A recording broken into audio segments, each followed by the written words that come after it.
ஒரு சித்த மருத்துவர் நம்முடைய ஐயா அவர்கள் சொன்னார்கள், நான் 800 விதமான மருந்துகளை கண்டுபிடித்திருக்கிறேன், கல்லை பயன்படுத்தியிருக்கிறேன் என்று. அப்படி இந்த தலைமுறையில் நாம் உட்கார்ந்து இதை கண்டுபிடிக்கவில்லை.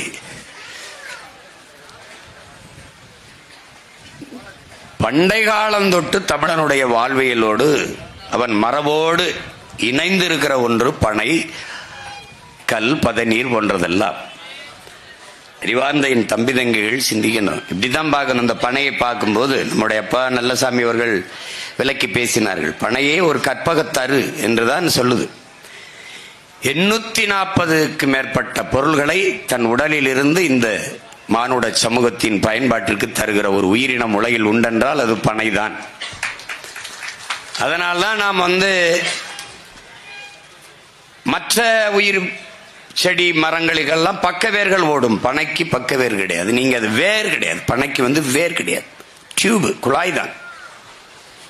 பனைமரம், பட்டு போன பனைமரத்தின் வேரை எடுத்து பார்த்தீர்கள் என்றால் கருப்பாக இப்படி ஒன்று வேடும் ஒரு இது இருக்கும். அதை உரிச்சிங்கன்னா உள்ள ஒரு பஞ்சு மாதிரி ஒன்று இருக்கும். பஞ்சு கருப்பை கழட்டிங்கிற கூடு மாதிரி வந்துடும். நீங்க வேணா சோதிச்சு பார்க்கலாம். எங்கேயாவது பட்டு விழுந்த பனைமரத்தின் வேரை எடுத்து பார்த்தீங்கன்னா, தூரை எடுத்து பார்த்தீங்கன்னா, அந்த பஞ்சில் 1000 அடிக்கு கீழே சென்று நீரை உறிஞ்சி கொண்டு வந்து வைத்துக் கொள்ளுங்கிறது. இதை நம்முடைய அப்பா நம்மாழ்வார் அவர்கள்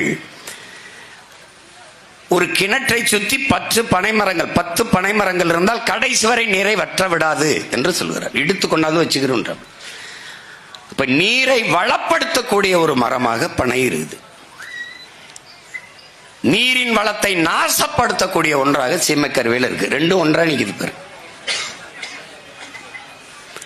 சீமக்கருவேலையை வெட்டுனா வெட்ட மாட்டான், பனைமரத்தை வெட்டாதேனா வெட்டி விற்பான், இதை தோண்டாதேனா தோண்டுவான், மீத்தேன் தோண்டாத எடுக்காதேனா தோண்டுவான், மண்ணை தோண்டி விற்காதேனா தோண்டுவான், அதை தோண்ட மாட்டான், இதை தோண்டுவான்.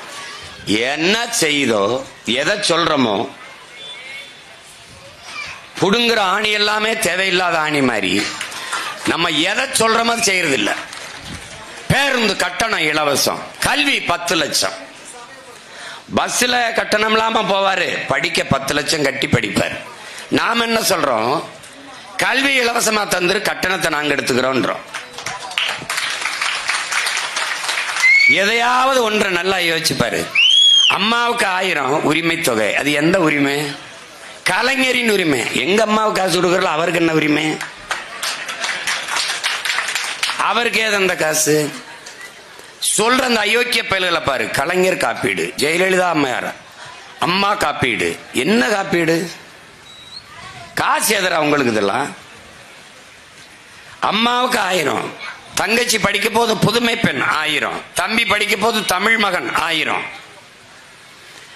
வேலை இல்லாம 13 லட்சம் பேர் 3800 ரூபாய் வேலைக்கு, 3800 இடம் தான் இருக்கு, அதுக்கு 13 லட்சம் பேர் வேலை இல்லாம தேர்வு எழுதுறான். தேர்வு எழுதுனவன் பல கோடி பேர் வேலை இல்லாம தேர்வு எழுதுறான். இப்ப நான் என்ன சொல்றேன், எனக்கு வேலை கொடுத்துரு, நான் எங்க அம்மாவுக்கு 1000, என் தம்பிக்கு 1000, என் தங்கச்சிக்கு 1000 கொடுத்துறேன். அறிவு இருக்கிறவன் சிந்திச்சு பார்க்க வேண்டியது. படிக்க போகும்போது எனக்கு 1000 கொடுக்குது, ஓராண்டா கொடுக்குது, 12 மாதங்களுக்கு கொடுக்குது. அப்படின்னா அந்த கணக்கு என்ன? ஓட்டுக்கு 1000, அப்ப 12,000 கொடுக்குது ஒரு ஓட்டுக்கு. படிக்க போகும்போது 1000 கொடுக்கிற எனக்கு அரசு படிச்சு நின்னுட்டா கொடுக்குமா? கொடுக்காது. படிச்சு நின்றுட்டா வேலை கொடுக்குமா? கொடுக்காது. அப்ப நான் என்ன செய்றேன், படிக்க போகும்போது 1000 வேணாம், படிச்சுட்டு நான் வந்த பிறகு வேலை கொடு. இதில் இழக்கிற பணம் மட்டும் 24,000 கோடி. அரசு அம்மாவுக்கு, தம்பிக்கு, தங்கச்சி கொடுக்கிற காசு இல்ல. இந்த காசை ஒரு ஆண்டுக்கு 12,000 24,000 இந்த காசை நிரந்தரமாக என் மக்களுக்கு வேலை வாய்ப்பு கிடைக்கிற தொழில்களை உருவாக்கி கொடுத்து விட்டால், வேலை வாய்ப்பை பெருக்கி கொடுத்து விட்டால், அதை வைத்துக் கொண்டு நிரந்தர வருவாயை ஈட்டுவான். இதுதான் ஆக்கப்பூர்வமான திட்டம். மண்ணை வளப்படுத்துகிற ஒரு மரம் பனை. நீ பனைனா இப்படி என்ன நினைக்கிற? எப்படி இந்த பனையை முதல்ல பாரு. தென்னைனா பராமரிக்கணும், அதுக்கு உரம் போடணும், தண்ணி விட்டுட்டே இருக்கணும், அதை பராமரித்து பண்ணணும், அதுக்கு நிறைய செலவு பண்ணணும். ஆனால் பனை அப்படி கிடையாது. கருக்க மட்டும் கிழிச்சு விடணும், மட்டையை மட்டும் கழிச்சு விடணும், அவ்வளவுதான். அதனுடைய அந்த சல்லடை கூட உனக்கு வடிகட்டியா மாறுது. மட்டை நாரா வருது, மட்டை வேலியா வருது, மட்டை நார் கட்டலா வருது, கொட்டானா வருது, ஓலை பாயா வருது, ஓலை கூரையா வருது, பனை சட்டமா வருது. இப்பதானே மரங்கள், அப்பெல்லாம் சட்டம் அந்த சட்டமா பயன்படுத்தி அதை வச்சுதான் வீடு கட்டணும், மச்சு கட்டணும். பிறகு பனை பெரிய பெரிய இப்பதான் நமக்கு இதுல கட்டுறான். முன்னாடி 4 பனையை வெட்டி போட்டு அதுதான் பாலம், அதுலதான் நடந்து போனா. எல்லா வழியிலையும் பயன்படுது. இந்த பனை மரத்தை நம்ம முன்னோர்கள் பார்த்திருப்பான். எப்ப பார்த்திருப்பான்? மருத நிலத்தில் பார்த்திருப்பான். எந்த காலத்துல எவனுக்கு தெரியும்? ஆதியில் மனிதன் செய்த வேலை வேட்டையாடுனா, பிறகு வேட்டையாடி உண்ட விலங்குகளை வளர்த்து உண்ணலாம் என்று ஆடு மாடுகளை வளர்க்க தொடங்கினான். பிறகு 3வது நிலமான மருத நிலத்தில் வேளாண்மை செய்ய தொடங்கினான். அப்போது தொடங்கியது ஆடு மாடு வளர்த்தல், வேளாண்மை செய்தல், பனை, கல், பதநீர், இதெல்லாம் அப்போதே நெசவு எல்லாம் அங்கேயே தொடங்கிட்டது. இது அறிவார்ந்த என் தம்பி தங்குகள் சிந்திச்சு பார்க்கணும். இந்த பனையை பார்த்தவுடன் இந்த பனையில் ஏறி இந்த பாலையை பெருக்க விடாமல் நசுக்கி அதை அறுத்தால் அதிலிருந்து நீர் வரும். அந்த நீரை ஒரு கலயத்தில் ஏந்தினால், அதை சேமித்தால், அதிலிருந்து அந்த பால் பனம்பால், அது கல்லாக மாறுது, அது பனம்பால். அதிலே கொஞ்சம் சுண்ணாம்பு கலந்தால் அது இனிக்கிற கருப்பட்டியாக மாறுது, வெள்ளமாக மாறுது. இதை கண்டுபிடித்தது எவ்வளவு பெரிய அறிவியல் என்பது நீ யோசிச்சு பார்க்கணும். அது போய் அதை உடனே அதை கண்டு வந்துடலாத. அதுக்கு எவ்வளவு காலம் அவன் சிந்திச்சிருப்பான், உழைச்சிருப்பான். கருக்க கிழிச்சு மட்டையை கட்டி ஏறி போய் அதை அறுத்து கலையத்தை கட்டி அதுல விழுகிற பால் தூய பால். மாடு புள்ளையும் தண்ணீரையும் குடிச்சிட்டு பாலை கறக்குது, அது பசும்பால். இது தண்ணீரை குடிச்சிட்டு பாலை கறக்குது, இது பனம்பால். ஏன் கல்லுன்னு சொல்றவன் கொஞ்சம் தள்ளி நில்லு. நான் சொல்றேன் அது பனம்பால், தென்னம்பால், ஈச்சம்பால், மூலிகை சாறு. அதுதான் இனி வருங்காலங்களில் அதற்கு பேரு. அதனால நாம என்ன சொல்றோம்? பனை, அதையே நினை. பெற்ற தாயென நினைத்து கட்டி அணை, அதுவே தாய் நிலத்தின் வளத்தை காக்க துணை. இதனையும் புரிஞ்சுக்கணும். பனை மரங்கள் அடர்ந்திருந்த காற்றில் வளத்திற்கு ஒரு பஞ்சம் இல்லை. எங்க பொருளாதாரம் இருக்குன்னு தெரியாத பதர்களிடத்திலே நீ அதிகாரத்தை கொடுத்துட்ட. கல் மது என்று போராடுகிறவர் யார்? சாராய ஆலை முதலாளிகளின் கைக்கூலிகள், பெரும் முதலாளிகள். யாராவது இந்த டாஸ்மார்க் அதுல விற்கிற பீர், பிராண்டி, ரம், ஜின்னு, ஒயின் இதை எதிர்த்து போராடியதை பார்த்தது உண்டா? கல்லை மதுவென்று தடை செய்தவர்கள் யார்? சாராய ஆலை அதிபர்கள். இத்தனை மாநிலங்களில் இல்லாத தடை என் நிலத்தில் மட்டும் வர காரணம் என்ன? அந்தந்த மாநிலங்களை ஆள்கிற முதல்வர்களுக்கு ஆலைகள் இல்லை, சாராய ஆலைகள் இல்லை. மது விற்கிற கடைகள் இருக்கலாம், மது காய்ச்சுகிற ஆலைகள் அதிகாரத்தில் இருப்பவனுக்கு இல்லை. அதனால் அங்கே ஆந்திராவிலேயோ, கேரளாவிலேயோ, கர்நாடகாவிலேயோ, தெலுங்கானாவிலேயோ, புதுச்சேரியிலேயோ, பீகாரிலேயோ, மற்ற எந்த மாநிலத்திலும் கல்லுக்கு தடை இல்லை. தமிழகத்தில் மட்டும் கல் தடையானது, மதுவானதற்கு காரணம் காளுகிற முதலாளிகள் மக்களின் தலைவர்கள் அல்ல, சாராய ஆலையின் அதிபர்கள்.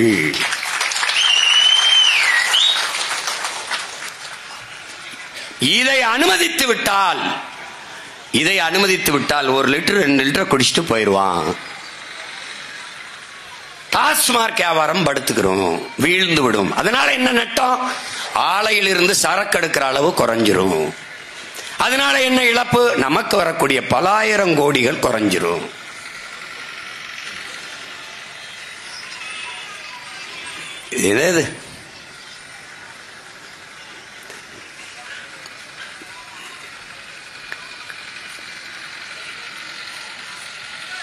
நம்முடைய அப்பா நல்லசாமி அவர்கள் சொல்லும் போது, தண்ணி இங்க போய் வீணாகுது, அங்க போய் வீணாகுது.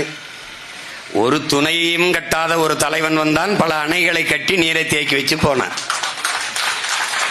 இவன் ஒரு அணையையும் கட்டாதவன், பல துணைகளை கட்டி பிள்ளை குட்டியில பெற்று அத்தனைக்கும் பதவி வச்சு விட்டு போனான். படிக்காத அவன் ஊருக்கு பள்ளிக்கூடம் திறந்து படிக்க வச்சு விட்டு போனான். இவன் ஊருக்கு 5-6 டாஸ்மார்க் திறந்து குடிக்க வச்சு விட்டு போனான். நமக்கு அவனும் தலைவன், இவனும் தலைவன். அவன் ஜமாதி எங்க இருக்குன்னு உனக்கு தெரியாது, இவன் ஜமாதி 200 கோடியில கடற்கரையில் இருக்குன்னு உனக்கு தெரியும்.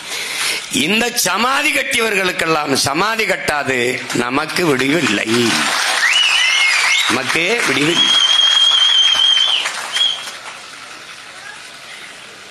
இந்த கல்லு மதுன்னா மது ஆயிருமா? இந்த உங்க ஆட்சி அதிகாரமா அப்படி இன்னொரு 500 ஆண்டுக்கு இருந்துற போத? சரியாக 6 மாசம்தான், இன்னும் சரியாக 6 மாசம். புரட்சி என்பது என் உடன் பிறந்தார்களே ஒரு தலைகீழ் மாற்றம். மாற்றம் என்பது மானுட தத்துவம், மாறாது என்ற சொல்லை தவிர மற்றவை அனைத்தும் மாறிவிடும்.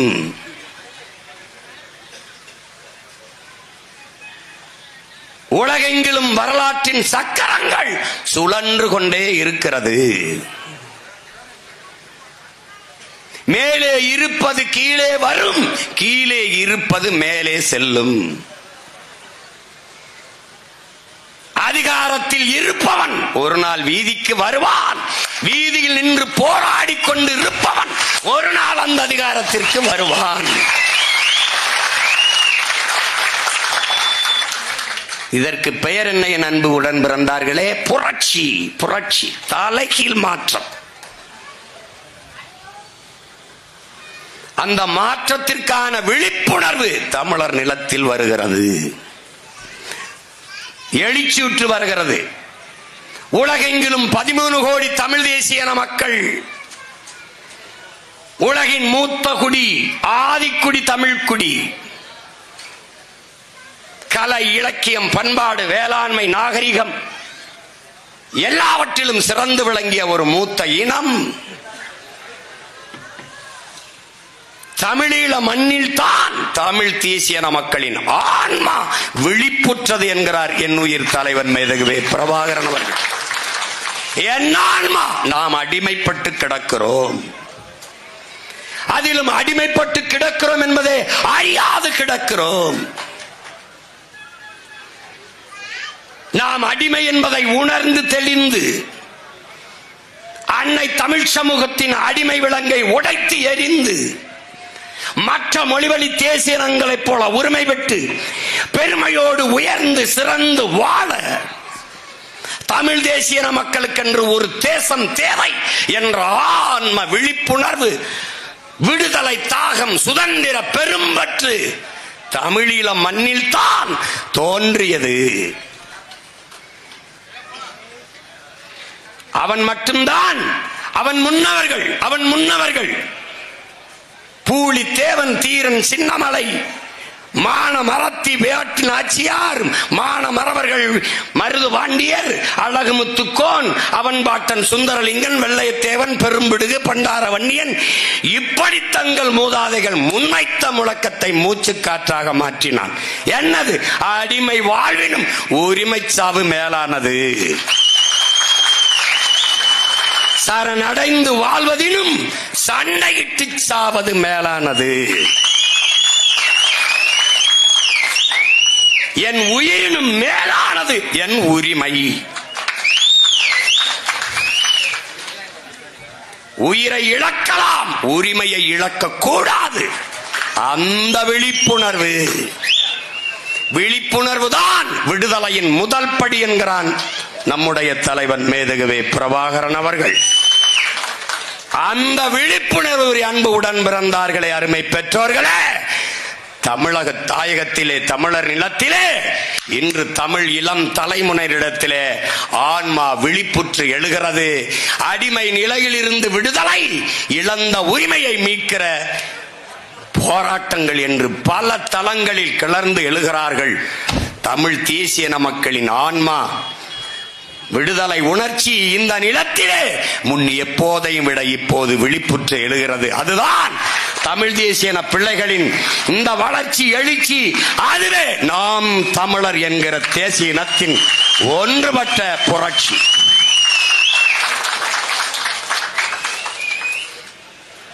எல்லாவற்றையும் சரி செய்ய துடிக்கிற பிள்ளைகள் இதை சரி செய்ய மாட்டோமா?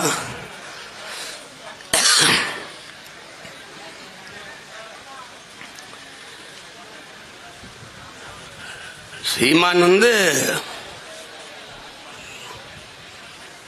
அவர்களுக்கு கல்லை தடுப்பதல்ல பிரச்சனை. சீமான் மக்களிடத்தில் போய் சேருகிறான். சீமானை வளர விட்டுறக்கூடாது.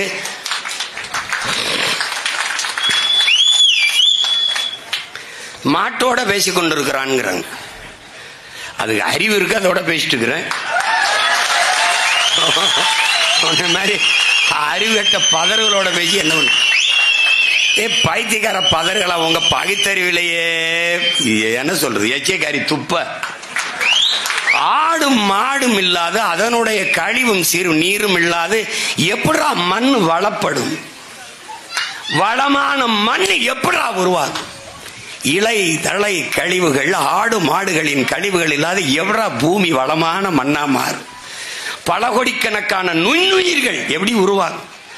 அந்த நுண்ணுயிர்களின் திரட்சி தான், கூட்டுதான் மண்ணின் வளம் என்பதை அறியாதவன் போய் பேசி என்னடா பைத்தியக்காரப்பை.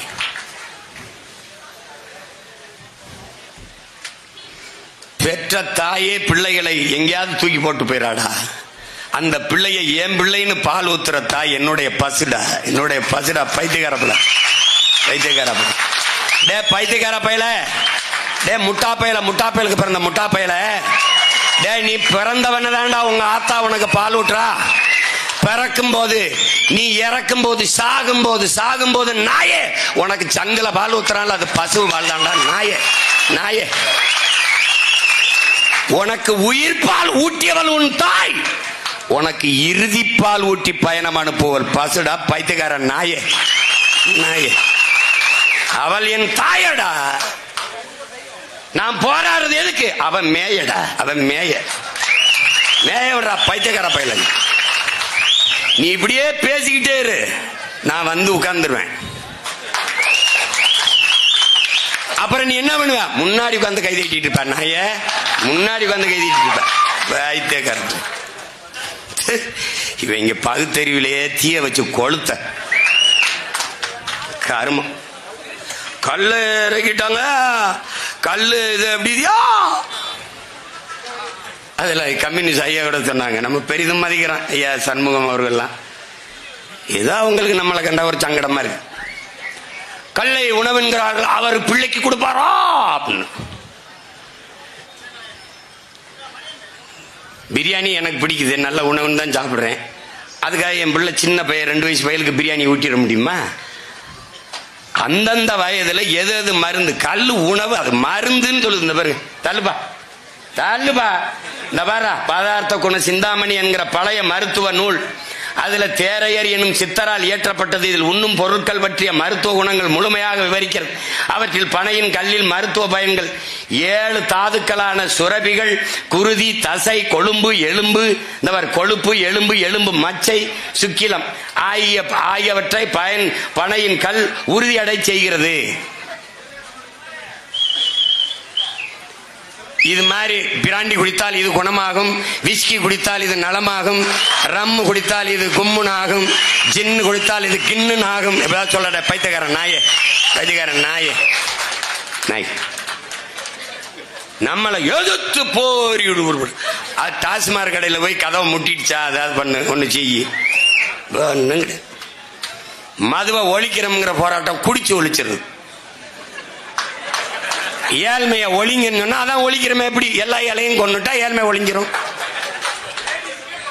விவசாய பிரச்சனையை தீரு, அதுக்கு எப்படி விவசாய பிரச்சனை? விவசாயம் எல்லாம் கொண்டு வரும். எனக்கு விவசாய சின்னத்தை முதல்ல கேட்கும்போது, காலமாட கேட்கும்போது உயிர் உள்ள எதையும் தர முடியாதுட்டான். மயில கேட்டேன், தேசிய பறவைன்ட்டான். புலிய கேட்டேன், தேசிய விலங்குன்ட்டான். அந்த சண்டை தனி. அப்ப தேசிய மலர் எதுக்கு அவருக்கு கொடுத்தான்னு கேட்டேன். அது எப்பவோ நடந்துருச்சுங்க. இப்படியே சமாளிச்சிட்டோம் தான். கடைசியா யானையை கேட்டேன். யானை அம்மா மாயாவதிக்கு ஏன் கொடுத்தாங்க கேட்டேன். காளமாடு உயிருள்ள எதையும் தர முடியாது அப்படின்னு என்ன பண்ணா, விவசாய கொடுத்தான். இப்ப என்ன நீ புரிஞ்சுக்கிற? விவசாயி அவனும் உயிரோட இல்ல, அவ்வளவுதான். அதை எனக்கு ஏன் கொடுத்தான்? உயிரை கொடுத்தாவது விவசாயத்தையும் விவசாயிகளையும் காப்பாற்றுவான் சீமான். அவன் முன்னவர்கள் கண்ட கனவுபடி வாழ்ந்த தலைவன். காந்தி கண்ட பொருளாதார கொள்கை தற்சார்பு, அம்மையார் இந்திரா காந்தி கொண்ட பொருளாதார கொள்கை தற்சார்பு, எங்கள் தாத்தன் காமராஜர் கண்ட கனவு தற்சார்பு பொருளாதாரம். ஊரா நாட்டிலே போய் சோத்துக்கு கையேந்தவா போராடி சுதந்திரம் பெற்றோம். கூலோ கஞ்சியோ இருக்கிறத குடிச்சிட்டு நிம்மதியா படுப்போம். இதாண்டா தற்சார்பு. இந்த தற்சார்பு படித்த நாட்டை கட்டி எழுப்பிய தலைவன் எங்கள் தலைவன் மேதகுவே பிரபாகரன் அவர்கள். அவனே வேளாண் பண்ணைகளை உருவாக்கினான், ஆடு மாடுகளை வளர்த்தான், பனை ஏறி பதநீர் ஏறி கருப்பட்டிகளை செஞ்சான், பணம் வளத்தை அதிலே மிட்டாய் செய்தான், எல்லாம் செய்தான். பனங்கிழங்கிலே உடியன் மாவு என்று மாவு செய்தான். நாம் பயன்படுத்துற மைதாவுக்கு பதிலாக பயன்படுத்தினான்.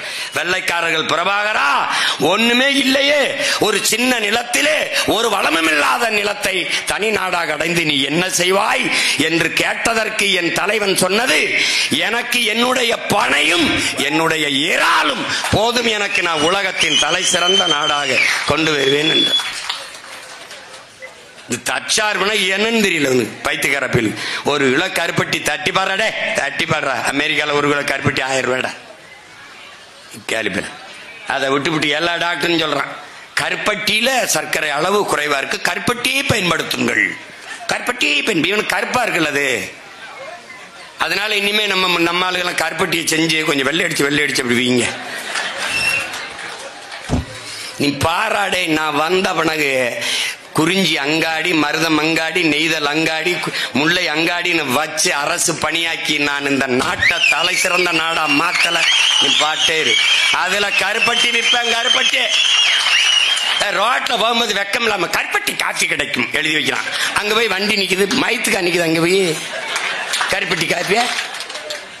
ஆனா கருப்பட்டி வந்துடப்படாது, ஏன் பணம் ஏறிடப்படாது, அது குலத்தொழில். ஏண்டா ஆடு மாடு மேய்த்தல் குலத்தொழில், நாங்க மீன் பிடிக்கிறது குலத்தொழில், வேளாண்மை செய்வது குலத்தொழில், பணம் ஏறுவது குலத்தொழில். இப்ப உட்கார்ந்து பேசிருக்க, உனக்கு என்ன தொழில்? இப்படியே பேசியிருக்கடா பரதேசி நாய, உனக்கு என்ன தொழில்? தண்டச்சோறு, சோறு சொல்லாது, சோறை ஏன் திட்டத்துக்கு பயன்படுத்துற? தண்ட சாதம்னு சொல்லு, தண்ட ரைஸ்ரா, தண்ட ரைஸ் அப்படி ஒண்ணு பேசி விட்டுருவோம். தண்ட ரைஸ் கொடுமை. எங்க பொருளாதாரம்? எனக்கு என் தம்பிகள் அமெரிக்கால இருந்து மற்ற நாடுகள்ல இருந்து அனுப்புறது, அண்ணன் நம்ம கருப்பட்டிக்கு ரொம்ப இதா இருக்கு, ஆனா நம்மளுடைய கருப்பட்டி இருக்கு பாருங்க, இந்த கிண்ணத்துல காய்ச்சிற வட்டு மாதிரி பெருசா கருப்பட்டி வட்டு, அதான் விரும்பல. இவ்வளவு பெருசா தூக்கிட்டு போறதுக்கு அவன் விரும்பல. என்னடா தம்பி செய்யலாம்னு எனக்கு படம் போட்டு வரைஞ்சு அனுப்புறேன். அண்ணன் நம்ம ஆட்சிக்கு வந்த பிறகு இந்த பாருங்கண்ணே எப்படின்னா, இந்த கியூப் இந்த விடுதியில் போனீங்கன்னா இந்த சீனியை வந்து சதுரமா வெட்டி அப்படி எடுத்து போட்டுக்கலாம், அவன் போட்டு குடிச்சுக்கிடுவான். அந்த சக்கரை இல்லாத இந்த தேநீர் குடிக்கும் போது அது மாதிரி சின்ன சின்னதா, டேய் நம்ம வெள்ளக்கட்டி மாதிரின்னு சொல்றான், அது மாதிரி சின்ன சின்னதா. அதுதான் நம்ம ஆளுங்க அழகழகு வடிவத்துல பண்ணிடுவோம்டா, அழகழகா வடிவத்துல பண்ணி. டே நீ நான் சொல்றத நீ உனக்கு நக்கலா இருக்க, எல்லாமே உனக்கு கேலியா தான் இருக்க. நான் இந்த இடத்துல வந்து நின்று இவ்வளவு பேரையும் பயங்காட்டிட்டு இருப்பேன் நீ நினைச்சா? நீ என்னை எதிர்த்து போராடுற அளவுக்கு வந்துருச்சடா அந்த கட்சிகள் எல்லாம். என்னை எதிர்த்து போராட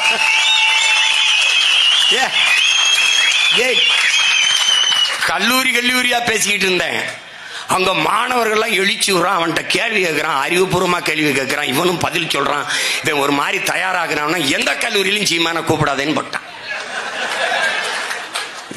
உனக்கு புரியுதா? பயந்து நடுங்குவான், ஆனா வெளிக்காட்டிக்கிற மாட்டான். அது மறைக்கிறதுக்கு என்ன பண்ணுவான், உள்ள ஈரக்குள்ள நடுங்கிக்கிட்டு இருக்கும், மேல கோட் சுட்டப்பட்டுவான். இப்படி ஒரு கொடுமை.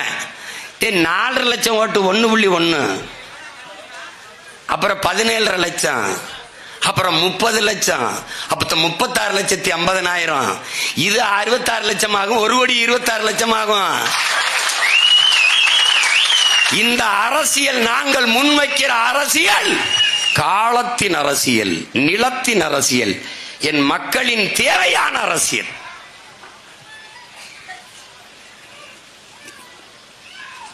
நாங்கள் பிரச்சனைகளில் பிறந்த பிள்ளைகள். இன்னைக்கு பனை ஏறிக்கு நிக்கிறேன்னா நாளைக்கு மாடை ஏற்றிக்கிட்டு மலையில ஏறி மேய்க்க போறேன்.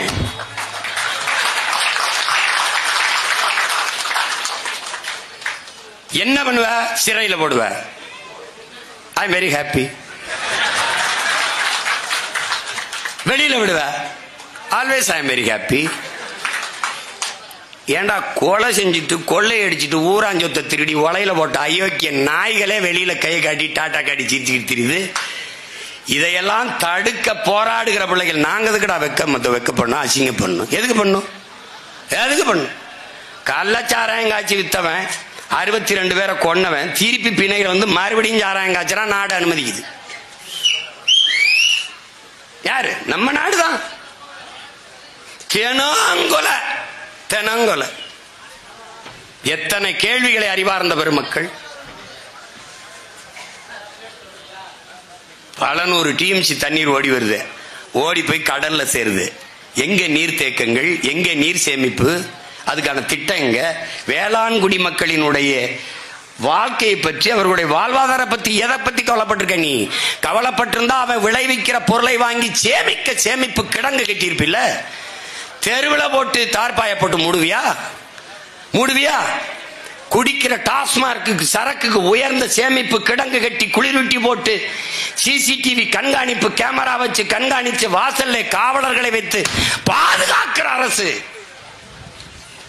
உணவளிக்கிற உயிர் தேவையாக இருக்கிற உணவை கொடுக்கிற என் உழவர் குடி உழைத்து தந்த நெல்லை தானியங்களை நீ சேமிக்க கிடங்கு வைக்கல என்றால் நீ யார்? நீ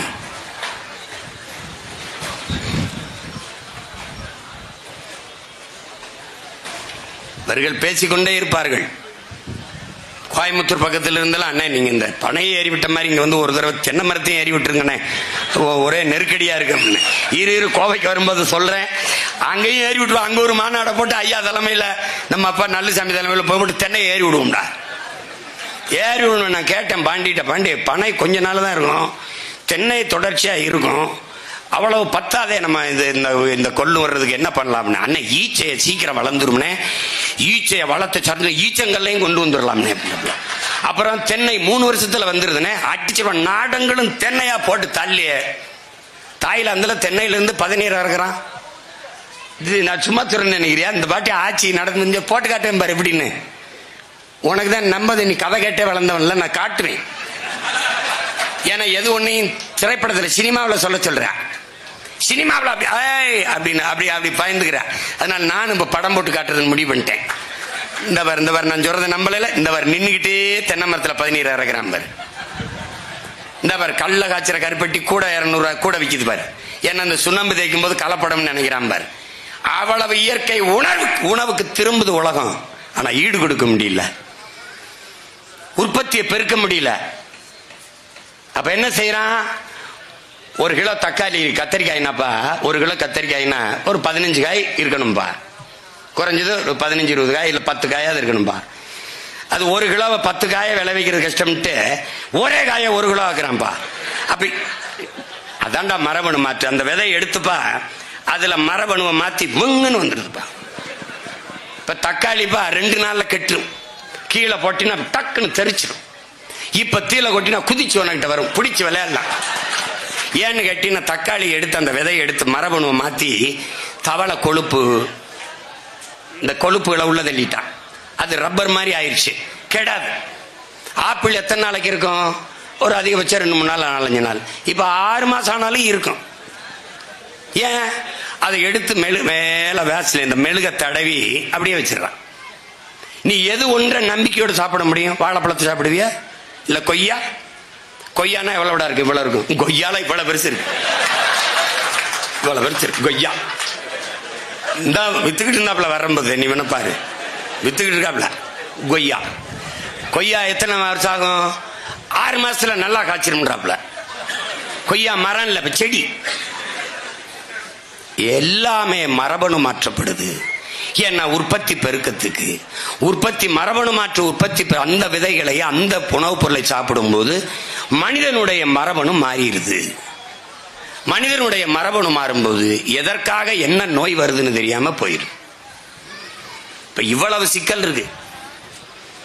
அதனால என் அன்பு பிள்ளைகள், பனை என்பது என் தம்பி விக்டர் சொன்ன மாதிரி நம் பராசக்தி தாயின் பால். உனக்கு கருப்பா இருக்கிறதுனால அந்த கருப்பட்டியை விரும்ப மாட்டேற, எருமை பாலை குடிக்க மாட்டேற, கருப்பா இருக்குன்னு. எருமை என்கிட்ட வந்து சொல்லுது, நான் கருப்பா இருக்குன்னு என்னை கண்டுக்க மாட்டேங்கிறாங்க. அதுவும் கருப்பு தாண்டா, அதுல தாண்டா அவளை இனிப்பான பதநீரும் சர்க்கரை வெள்ளம் வருது. கரும்பு கருப்பு தான், அதுல இருந்து அவளை இனிப்பான சர்க்கரை வருது. அதனால கருப்புல இல்ல தாழ்வு, கருப்புல இல்ல. கருகருன்னு மேகம் வந்தா தான், வெள்ளையா மேகம் இருந்தா மழை இல்லை. என் உடன் பிறந்தானே, அது கருப்பானால் தான் மழை. இதுல கருப்பை போய், கருப்பு என்பது வெறுப்பல்ல, வெள்ளை என்பது அழகல்ல, நிறம். அதை புரிஞ்சுக்கணும். வெள்ளையா இருக்கிறதா அது ரொம்ப அழகுன்னு நினைச்சு நீ ஒரு மோகிச்சுக்கிட்டு திர. அதனால அவன் என்ன பண்ணா, பன்னி, நம்ம பன்னி வேலை கருப்பா இருந்துச்சு, பன்னி இந்த பன்னியை சாப்பிட மாட்டான், இந்த பன்னிக்கு வெள்ளையா பன்னியை போட்டான். பன்னி வெறும் வெள்ளை பன்னி. 1 கிலோ கறி, பன்னி கறி மேசைக்கு வர 8800 லிட்டர் தண்ணீரை குடிக்குது. சீனம் பூரா பன்னிக்கறியா சாப்பிட்டு இருந்தான். தண்ணியை ரொம்ப குடிக்குறான்னு நிறுத்திட்டான். ஆரஞ்சு பழம் நிறைய பிரான்ஸ் ஏற்றுமதி செஞ்சுக்கிட்டு இருந்துச்சு. ஒரு பழம் அப்படி கைக்கு வேற 90 லிட்டர் தண்ணீரை குடிக்குதுன்னு நிறுத்திட்டான். ஏன்டா அதை புளிஞ்சா காக்கோளோட தண்ணி வர மாட்டேங்குது, இது 90 லிட்டர் தண்ணீரை குடிக்குதுரா, நிறுத்துறான்ட்டான். ஏன்? அவன் தண்ணீரை உயிரான்னு நினைக்கிறான். நீர் பொருளாதாரத்துக்கு வந்துட்டான். இவன் நீரை முதலாளிக்கு உறிஞ்சி வித்துக்கன்ட்டான். ஒரு கேடுகட்ட தேசத்தில் நாம் நின்று கொண்டிருக்கிறோம். இதையெல்லாம் மாற்ற வேண்டும் என்றால் சிந்தனை மாற்ற வேண்டியது இருக்குது.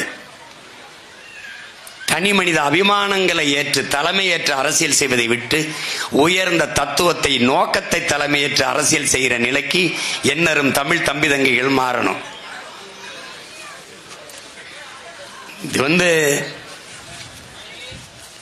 இது போராடிட்டே இருக்க முடியாது. எனக்கு பனை ஏறி கல்லறுக்கு அனுமதி கொடு, பதநீருக்கு அனுமதி கொடு, எல்லா வழக்குகளையும் போட்டு அதுல கலப்படம் பண்றாங்க, விஷத்தை கலக்குறாங்கன்னு இங்க இருக்கிற பனை ஏரிகள் மீதெல்லாம் வழக்கை போட்டு ஏகப்பட்ட சிக்கல்கள், இடையூறுகள். மாடு மேய்க்க முடியாது, பனை ஏற முடியாது, விவசாயம் செய்ய முடியாது, ஏன்னா நீர் இல்லை. விவசாயம் செஞ்சு விளைய வச்சா அந்த பொருளுக்கு உரிய விலை இல்லை. அரசு கொள்முதல் செய்வதில்லை. இப்ப இத்தனை சிக்கல்களை நீ போராடிட்டு இருக்க. மீன் பிடிக்க போக முடியாது. நேத்து வரைக்கும் கைது செய்யறான், எல்லை தாண்டி வந்துட்டான்ட்டு.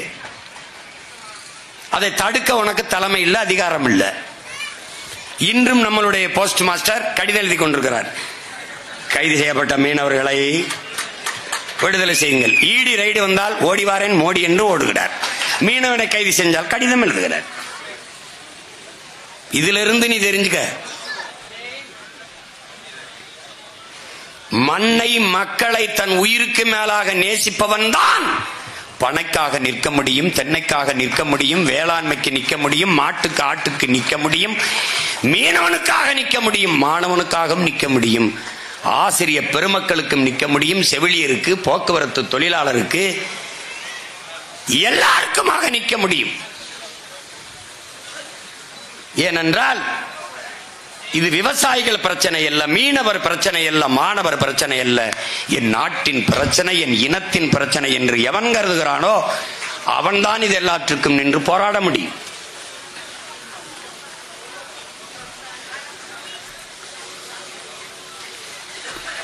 அதனால் அறிவார்ந்த தமிழ் சமூக தம்பி தங்கைகள்,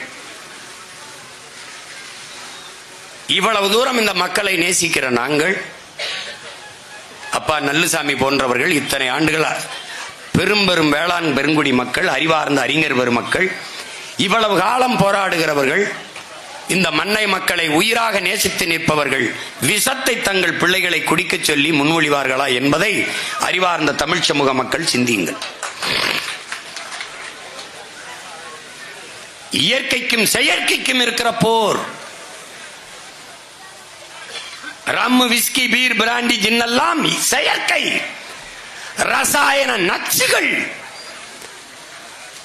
கல் என்பது பனை, தென்னை, ஈச்சையினுடைய மூலிகை சாறு. பனை என்கிற தாயில் இருந்து, தென்னையில் இருந்து, தாயில் இருந்து வருகிற பால். அதை எப்படி நீ நஞ்சுங்கிற? அது எப்படி நஞ்சுங்கிற? கல்லை மதுவென்று தடை செய்ய சொல்லி போராடுகிற பெருமக்களே, உங்களுக்கு ஒரே ஒரு கோரிக்கை தான். நீங்கள் டாஸ்மார்க் கடையை மூடுகிறவன் எவனோ அவனோட கூட்டணி என்று உறுதியாக நில்லுங்கள். நாங்கள் கல் இறக்கிற போராட்டத்தை நிற்கிறோம். நீ இதை எதிர்த்து போராடுறதே அவன் ஒரு அரை சீட்டை எங்கேயாவது கொடுத்து நிக்க வைப்பானாங்கிற ஒரு சீட்டை அப்படி. வேற எதுக்கு? வேற எதுக்கு? வேற எதுக்கு? வேணுகள மாதிரி ஒரு வெட்டி கூட்டம் உலகத்தில் இருக்குன்னு நினைக்கிறியா நீ? வெட்டி கூட்டம் எதையாவது பேசி பிழைத்துக் கொண்டே இருப்பார்கள். இத்தனை லட்சம் பேர் வேலை இல்லாமல் இருக்கான். நேற்று வரை மீனவன் கைது செய்யப்பட்டிருக்கான். அதை பத்தி ஒரு கருத்தாளன், ஒரு அரசியல் விமர்சகர், ஒரு ஆய்வறிஞர் எவராது பேசுவார? பேச மாட்டாப்ல, பேச மாட்டாங்க. ஆனால் சீமான் ஸ்டாலினை பார்த்து விட்டார். ஸ்டாலின் பெட்டி வாங்கி விட்டார். சீமான் ஸ்டாலின் பெட்டி வாங்கி விட்டார். அதே நாயே ஸ்டாலின் சீமான் பெட்டியை கொடுத்து விட்டார் என்று பேசல. பரதேசி நாயே, சீமானுக்கு ஸ்டாலின் பெட்டியை கொடுத்து விட்டார். சொல்லடா, சொல்றாடே, சொல்றா. எதையாவது பேசி திங்கிறது, எதையாவது. நாங்க விவசாய குடும்பத்தில் இருக்க, விதைக்கும் போது கூட 10 கையை விதைப்போம். ஏன்? புறா, மயில், நம் சிட்டு, இந்த மைனாலாம் பொறுக்கி திங்கிட்டு. அது மாதிரி நாங்க பேசும்போது 1 மணி நேரம் பேசும்போது 2 அப்படி சிந்தி விடுறது. அதை வச்சு இந்த வலைவெளி, இந்த வாடகை வாய்கள் பிழைச்சிட்டு போட்டும்ட்டு 2 பேசி விடுறோம். பிச்சைக்காரன். மக்களின் பிரச்சனைகள் லட்சம் இருக்குது. லட்சம் போராட்டங்களுக்கு 3 ஆண்டுகளில் திராவிட மாடல் அரசு அனுமதி கொடுத்திருக்குதுன்னு பேசுறாரு முதல்வர். அதை ஒருத்தம் பேசுறீங்களா? லட்சம் பிரச்சனை என்றால் லட்சம் போராட்டங்களை என் மக்களுக்கு திணித்தது நீங்கள் என்று. இத்தனை கொலைகள். நேத்து திருநெல்வேலியில் அந்த ஆணவ படுகொலை சாதி பெருமையில ஒருத்தன் வெட்டிருக்கான், கொண்டிருக்கான். சின்ன பையன் வெட்டி கொண்டிருக்கான். அதை பத்தி யாரா பேசினா பத்தியா, பேசுவான பத்தியா? பேச மாட்டான். அது எப்படி பேச வருவான்? தமிழர்களுக்குள்ளே சண்டை, தமிழர்களே வெட்டி கொண்டு சாகிறார்கள், பாருங்கள். தமிழர் என்று பேசியவர்கள் எங்கே? திராவிட புடுங்கி ஆட்சியில் தான்டா நடக்குது இது. நீதான் சாதியை ஒழிச்சுட்டோம், சமத்துவத்தை கொண்டு வந்துட்டோம், எல்லாத்தையும் நிலைநாட்டிட்டோங்கிற. எங்க நாட்டின? எங்க நாட்டின? காட்டும் சட்டத்தை இயற்றி சாதிய பெருமைக்கு ஆணவ திமிரிலே நீ கொலை செய்வாய். ஆனால் காட்டும் சட்டம் தண்டனை என்று வச்சுனா பயப்படுவான். எத்தனை கொலை விழுந்திருக்கு? உங்க ஆட்சியில் தானே, உங்க ஆட்சியில் தானே கொலை விழுந்தா. அந்த இளவரசன் திவ்யா கொலையா? தமிழர் என்று பேசியவர்கள் எங்கே? யாரு ஆட்சியில் இருக்கிறது? இவன். பெருமைனா திராவிடன், ஏதாவது தமிழர்கள் எங்கே? எப்படி இருக்கு?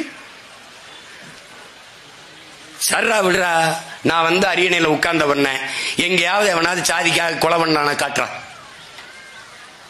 பாப்போம்.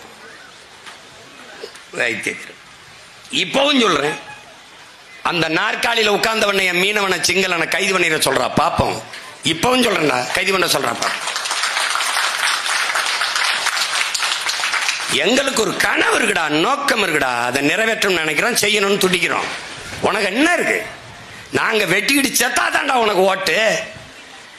நாங்க அண்ணன் தம்பியில ஒரு தாய் பிள்ளைகளா சேர்ந்து நின்னா உனக்கு வப்பம்டா வேட்டு. அதனால நீ பயப்படுற. தெக்க தேவர் தேவேந்தர் வடக்க படையாச்சி பறையும் பிளந்து பிரிந்து நின்றால் தான் உன்னுடைய நீ இந்த அதிகாரத்தில் உட்கார முடியும். நாங்க 2 பேரும் ஒரு தாய் பிள்ளைகளா கட்டி அணைச்சு ஒட்டி நின்னால் உன்னை வெட்டி எறிவோம்டா.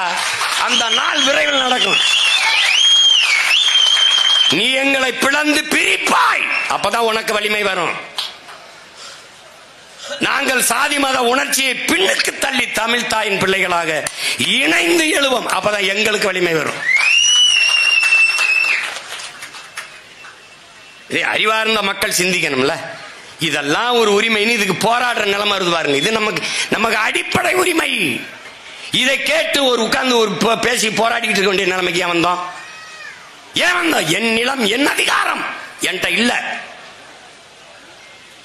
எங்கே போட்டாலும் முறையீடு, எங்கே போனாலும் மனுக்கள், எங்கே போனாலும் கண்ணீர், எங்கே போனாலும் கவலை கதறல்கள், எங்கே போனாலும் வலிதோ இந்த மொழி, வாடிய முகம், கலங்கிய கண்கள்,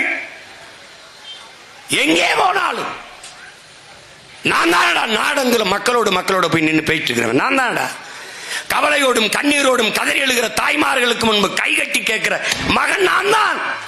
எனக்கு தானே வழி இருக்கும். உனக்கு என்ன ரோடு ஷோ போடுற அயோக்கிய பயலுக்கு உனக்கு என்னடா தெரியும்? ரோடு ஷோ டாட்டா காட்டுறவனுக்கு என்னடா தெரியும்? நீ ரோட்ல போய் டாட்டா காட்டிக்கொண்டே இரு. இன்னும் 10 மாசத்தில் என் தாய் தமிழ் மக்கள் உனக்கு டாட்டா காட்டுவான், நிரந்தரமா காட்டு. நீ போட்டே திரி, டாட்டா காட்டிக்கிட்டே திரி. 4.5 வருஷம் ஆட்சி ஆண்டுட்டு இப்ப என்ன பிரச்சனை? இது தெரியாத அவங்களுக்கு நீங்க தான் பிரச்சனை. ஓரணியில் சேர்வோம், கடியாரம் வருது, செல்போன் அலைபேசி வருது. எதுக்கு செல்போன்? செத்தா யாருக்கா சொல்லி ஒண்ணும்ல. கடியாரம் எத்தனை மணிக்கு சாவரம் பார்த்துக்கிட்டு சாகணும்ல. அப்புறம் பணம், பாக்கி அரிசி போடணும்ல. இது ஒரு கூட்டம்டா. மானத்துக்காக போரிட்டு மாண்ட மறவர் குலத்துல வந்துட்டு 5க்கும் 10க்கும் அரிசிக்கும் 100க்கும் இந்த பிச்சைக்கார பயிலிட்ட கையேந்தி நிக்கிற பிச்சைக்கார கூட்டமா? கேவலம். அவன் இருக்கிற அதிகாரமே நீ ஓட்ட பிச்சை. அவனடா நமக்கு இலவசம் பிச்சை போடுறது.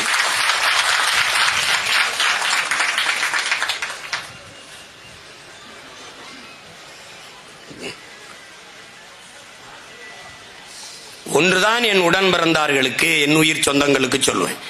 நம் கோரிக்கைகளை, நம் பிரச்சனைகளை முன்வைத்து நாம் போடுகிற கோரிக்கைகளை அரசு ஏற்று, போராடுகிற கோரிக்கைகளை ஏற்று நிறைவேற்றினால் சரி.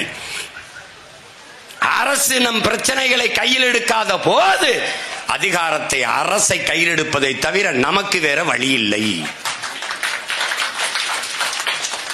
மக்களின் பிரச்சனைகளை அதிகாரம் கண்டுகொள்ளாத போது மக்கள் தமக்கான அதிகாரத்தை நிறுவதை தவிர வேறு வழி இல்லை.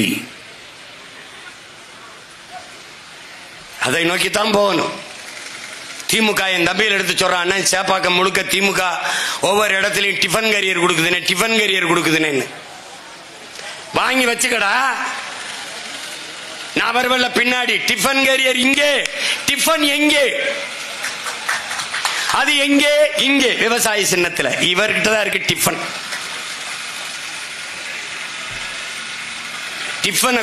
டிஃபன் பாக்ஸ கொடுப்பேன். டிஃபன் எவன் கொடுப்பேன்?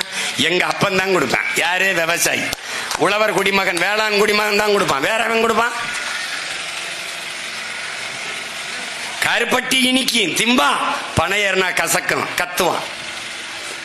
அப்ப என்ன பண்ணணும்? வாயிலே குத்தும். வாயிலே கேவலப்பட்டவன். பக்கனையா பால் குடிக்கணும், தயிர் திங்கணும், நெய் திங்கணும், வெண்ணெய் திங்கணும். ஆனால் மாடு மேய்ச்சிடக்கூடாது, ஆடு மேய்ச்சிடக்கூடாது. மேய்க்காத வராத. டேய் எழுதி வச்சுக்கடா. எவன் இந்த ஆடு மாடு மேய்க்கிறத இதெல்லாம் இழிவு, வேளாண்மை செய்யறதெல்லாம் படிச்சவன் செய்யற தொழில் இல்லை, வேலை இல்லைன்னு சொன்னவன் பூரா குறிடா, அவன் பரம்பரை குறிடா. நம்ம வந்த பிறகு அரசு பணியாக்கும் போது இவனுக்கு சோறும் கொடுக்கூடாது, பாலும் கொடுக்கூடாது, நீரும் கொடுக்கூடாது, தயிரும் கொடுக்கூடாது, வேலையும் கொடுக்கூடாது. நீ தான் டாக்டர் ஆயிட்டு இல்லப்பா. 32,000 டாக்டர் தான்டா இருக்கான், சீட்டு தான்டா இருக்கு. 8 கோடி மக்கள் இருக்காண்டா. டாக்டர் உருவாக்குறதுலடா பிரபாகர மகனின் கனவு. நோயாளிகளே உருவாகாத ஒரு நாட்டை படைக்கிறதாண்டா அவனுடைய கனவு.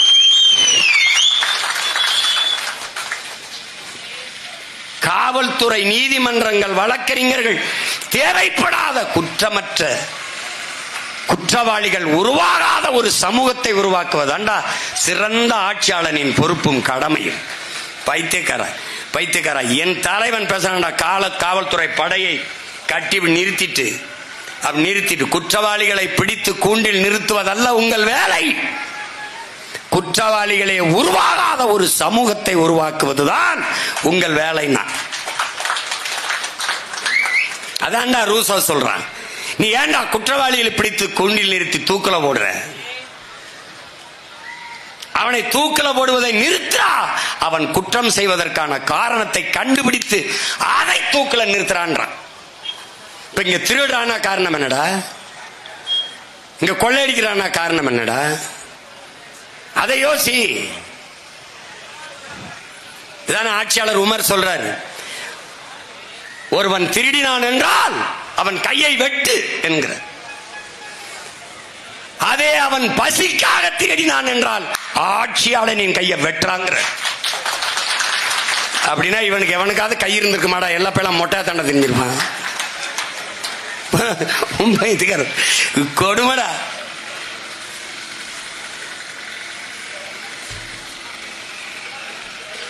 இது கோரிக்கை தான். பனை ஏறி காட்டுவது என்பது பனை ஏறுதல் ஒரு இழிவு. அந்த அச்ச உணர்வு தான் ஒரு தாழ்வு மனநிலையில் இருந்து என் பிள்ளைகள் நிமிரணுங்கிறதுக்காக தான் நான் ஏறினேன். மாடு மேய்ச்சி நானே மேய்க்க போறது ஒண்ணு இல்லடா, நம்ம செல்வம்டா, ஆடு மாடும் வாடா அப்படின்னு காட்டுறதுக்கு தான் மேய்க்க போறேன். முதல்ல நீ நம்பு, இது நாம செய்யல, பண்பாடு நம்முடைய தொழில் அல்லடா, நம் வாழ்க்கை முறை, நம் மரபு. அதனால இதை இழிவா கருதாத. எந்த வேலையும் செய்யலாம், இழிவு அல்ல. எந்த வேலையும் செய்யாமல் இருப்பதுதான் இழிவு. எந்த வேலையும் செய்யாமல் இருப்பதுதான் இழிவு. உழைக்காமல் உண்பது கூட ஒருவித திருட்டு தான் என்கிறார் காந்தி. அதனால எதை பற்றியும் கவலைப்படாது. இது ஒரு கோரிக்கை தான். அரசு ஏற்றுக்கொண்டு நிறைவேற்றினால் மகிழ்ச்சி. இல்லையே தமிழ் தேசிய மக்களின் புரட்சி, அதனால் ஏற்படும் உங்களுக்கு வீழ்ச்சி, மலரும் தமிழ் தேசிய மக்களின் ஆட்சி. அன்னைக்கு இதெல்லாம் கோரிக்கை எல்லாம் ஒண்ணும் இல்ல. எங்க அப்பா நல்லசாமி சொல்ற மாதிரி அது பாட்டுக்கு நடக்கும். அவரே திறந்து வைப்பார் அந்த திட்டத்தை. என் கனவு அவர் கண்ணு முன்னாடி இந்த திறங்க இந்த திட்டத்தை இவாங்க. திட்டத்துக்கு பேரு நல்லசாமி திட்டம். தலைவர் யாரு? பனையேறி பாண்டியன். போடா டே, இது நான் சொல்றேன், நீ சிரிக்கிற. நடத்தி காட்டல, நான் பிரபாகரன் மகன்லடா. நடத்தி காட்டுனால சும்மாவே பேசிட்டே இருப்பான். அதனால அறிவார்ந்த தமிழ் சமூக தம்பி தங்கிகள், சீமான் பனையேறிட்டோன்னா அது சாதி மரம். பனைக்கு சாதி வச்ச பரதேசியில் எங்கேயாவது நீ பார்த்திருக்கியாடா? அப்ப தென்னை கவுண்டர் மரமாடா, இது நாடார் மரமா? இப்ப கேரளாவில் தென்னை மரம் இருக்குது, நாயர் மரம், நம்பூதிரி மரமா? குஜராத் ராஜஸ்தான்லாம் பனை இருக்கு, அது யார் மரம்? இப்படிப்பட்ட சாதிய வெறி பிடித்த நோயாளிகளை நீங்க பார்த்திருக்கியாடா? பனைக்கு சாதி வைக்கிறாண்ட. அப்படின்னா எதுக்கு தமிழ்நாட்டு தேசிய மரம்னு இதை அறிவிச்ச? ஏன் அறிவிச்ச? அதை தகர்க்கத்தான் பல்வேறு தமிழ் குடிகளில் இருந்து பனையேறிகள் இந்த மாநாட்டில் பங்கேற்று, அது சாதி மரம் அல்லடா, என் இனத்தின் மரம் என்று காட்டுவதற்கு இந்த பனையேறி மாநாட்டிலே என் தம்பிகள் பங்கேற்றிருக்கிறார்கள். அதிலே துணிந்து பாலை என் குழந்தைக்கு உணவாக ஊட்டினேன் என்று பேசிய தங்கை இந்துமதிக்கும், நான் பனையால் என் தோல் நோயை குணப்படுத்திக் கொண்டேன், இன்று பனையேறுகிறேன் என்று சொன்ன என் மகள் கரிஷ்மாவுக்கும் என்னுடைய அன்பும் வாழ்த்துக்களும்.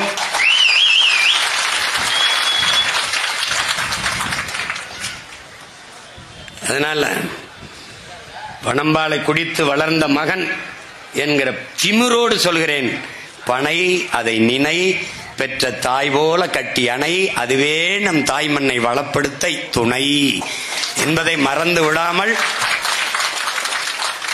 என் அன்பு பிள்ளைகள், இது ஒரு கோரிக்கை, இந்த கோரிக்கையை நிறைவேற்றுவார்கள் என்று நம்புவோம். நம்பி தொலைப்போம்? நம்ப மாட்டார்கள்.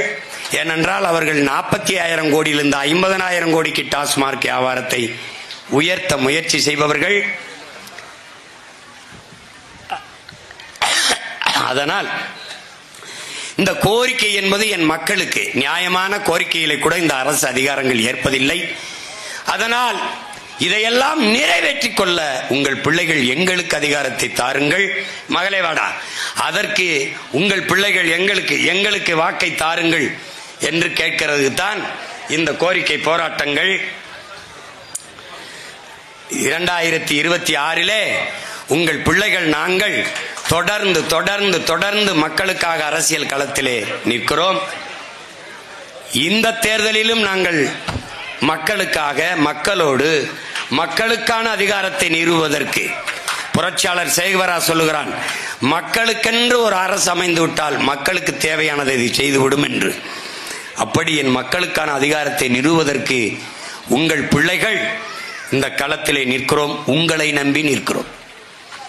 அதிலே இந்த மண்ணச்சநல்லூர் தொகுதியிலே என் அன்பு மகள், கல்லூரியிலே விரிவுரையாளராக பணியாற்றுகிற என் அன்பு மகள் தேன்மொழி அவர்கள் போட்டியிடுகிறார்கள். கடந்த முறை இந்திய நாடாளுமன்ற தேர்தலிலே போட்டியிட்டார்கள். இம்முறை என் மகள் தேன்மொழி மண்ணச்சநல்லூர் தொகுதியிலே போட்டியிடுகிறாள்.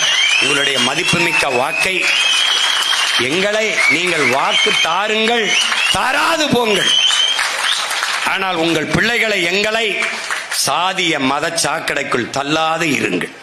இந்த மகன் நிறுத்துகிறவள் என்ன சாதி, என்ன மதம் சார்ந்தவள் என்று தேடாதீர்கள். சீமானும் அவன் பிள்ளைகளும் எடுத்து வைக்கிற கருத்து, அரசியல் கோட்பாடு, தத்துவங்களை கவனியுங்கள். என் நிறத்தை பார்க்காதே, என் சாதியை பார்க்காதே, என் மதத்தை பார்க்காதே, என் கருத்தை பார், நான் எடுத்து வைக்கிற அரசியலை பார், இந்த மண்ணின் மீதும் மக்களின் மீதும் நாங்கள் கொண்டுள்ள காதலை பாருங்கள். அதைத்தான் உங்களிடத்தில் கேட்கிறோம். சாதி பார்த்து, மதம் பார்த்து உங்கள் வாக்கை எங்களுக்கு, ஓட்டை எங்களுக்கு போடுவீர்களே, ஆனால் தயவு செய்து விடார்கள். உங்கள் ஓட்டு எங்களுக்கு தீட்டு. வருகிற தேர்தலில் 2026 படைப்போம் புதிய அரசியல் வரலாறு, புதிய ஒரு தேசம் செய்வோம், மக்கள் புரட்சியால் அதை உறுதி செய்வோம். இலக்கு ஒன்றுதான், இனத்தின் விடுதலை, இனம் ஒன்றாவோம், இலக்கை வென்றாவோம். தமிழ்தாய் வாழ்க, தலைவர் பிரபாகரன் வாழ்க. உங்கள் தொகுதியின் வெற்றி வேட்பாளரின் அன்பு மகள் தேன்மொழி. நமது சின்னம் விவசாயி. உழவு இல்லையேல் உணவு இல்லை, உணவு இல்லையேல் உயிர்கள் இல்லை, உயிர்கள் இல்லையேல் உலகு இல்லை. உழவை மீட்போம், உலகை காப்போம், நாம் தமிழர்.